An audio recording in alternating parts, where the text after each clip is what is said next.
కాలచక్రం, కాలచక్రం అంటే ఏందో అనుకున్నా గానీ, ఇట్లా ఎక్కడైతే మొదలుపెట్టినామో మళ్ళా అక్కడికే తిరిగొచ్చేదాన్ని కాలచక్రం అంటారని నాకు ఇప్పుడిప్పుడే అర్థమైతుంది. ఏ గండిపేట చెరువులకెళ్ళైతే మన సింటెక్ ట్యాంకులకి నీళ్ళొచ్చిన తర్వాత అవి అన్ని గడుక్కునేటందుకు వాడుకుంటున్నామో, అన్ని గడుక్కున్న తర్వాత అవి సెప్టిక్ ట్యాంక్‌లకెళ్ళి మళ్ళా గండిపేటలకే పోయి కలుస్తుంది అంటే, ఇగ జూడు కాలచక్ర మహిమ అంటే ఇదే కావచ్చు. మీరెప్పుడన్నా గండిపేటకి పోయి చూస్తే చెరువు చుట్టూ గూడా బందోబస్తు మొత్తం ఫెన్సింగ్ ఏసిండ్రు. అయ్యో! మరి ఇవి తాగేటందుకు పోతున్నాయి గదా సిటీలకి అందరికీ.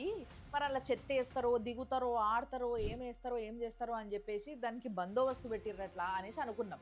కానీ ఎక్కడెక్కడ సందు దొరికితే అక్కడక్కడి నుంచి సెప్టిక్ ట్యాంక్ మొత్తం అళ్ళకే గుమ్మరిస్తున్నారు. ఇదే విషయాన్ని అక్కడ లోకలైట్ ఒక ఆయన వీడియో తీసి ఎక్స్‌ప్లెయిన్ చేసి పెడితే ఇది వెలుగులోకొచ్చింది. అన్న ఈ సెప్టిక్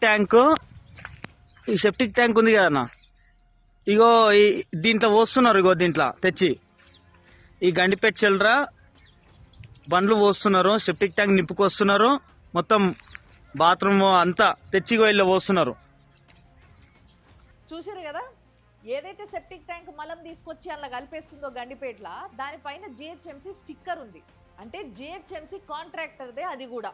అంటే ఆ మలాన్ని తీసుకొచ్చి అలా కలుపుతుంటే ఈ మలం నీళ్ళని మళ్ళా మంచి నీళ్ళ లెక్క మార్చేటందుకు కూడా జిహెచ్ఎంసీ పని పెట్టుకుంటుంది అన్నట్టు. ఇట్లనే అల్విన్ కాలనీ ఎల్లమ్మ బండ దగ్గర ఉన్న చెరువులో కూడా ఇట్లనే డ్రైనేజ్ కలుపుతున్నారని చెప్పేసి కంప్లైంట్ చేస్తే డ్రైనేజ్ కలపడం అయితే ఆపేసిండ్రు.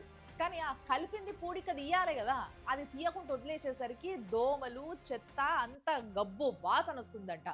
దానికోసం అని చెప్పి చాలా మంది ఆ కాలనీలు ఉండేటోళ్ళు ప్లకార్డులు పట్టుకొని ధర్నాకు దిగిండ్రు రోడ్డు మీద. మూసి ప్రక్షాళన చేసే టైంకి చేద్దురు కానీ ఫస్ట్ ఈ చెరువులు, కుంటలు ఇవేవైతున్నాయో వాటన్నిటిని ఫస్ట్ శుద్ధి చేస్తే జర ఊపిరి పీల్చుకునేటట్టుగా ఉంటుంది. లేకపోతే ఆ దోమలన్నీ చెరువులల్లా, కుంటలల్లా లగ్జరీ విల్లాలు, డూప్లెక్స్లు కట్టుకొని మంచిగా ఆడనే ఉండిపోతున్నాయి.